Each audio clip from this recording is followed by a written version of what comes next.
ឆ្នាំកុលតំណាងដោយសត្វជ្រូកធាតុទឹកពងមនុស្សស្រីមនុស្សប្រុសស្រីណាដែលកើតឆ្នាំនេះទំនាយទាយថាគឺជាមនុស្សមានភ័ព្វសំណាងល្អបើប្រុសរកស៊ីជួញដូរល្អប្រសើរធ្វើការទទួលបានលាភធំតែមានចិត្តទម្រុនក្នុងការងារបន្តិចចូលចិត្តឈឺឆ្អាលក្នុងរឿងរបស់អ្នកដទៃមនុស្សកើតនៅក្នុងឆ្នាំនេះរមែងគឺជាមនុស្សដែលមានវាសនាពីអតីតជាតិ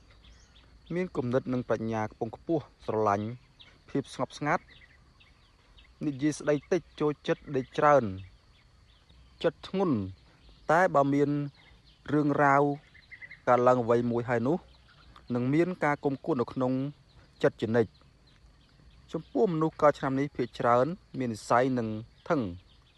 មិនទទឹងទតែងមានមិត្តភ័ក្តិច្រើនធ្វើការងារច្រើនមានគំនិតជាអ្នកដឹកនាំគេមានសេចក្តីស្នេហានឹងណហើយគឺជាមនុស្សដែលលាក់កំនួច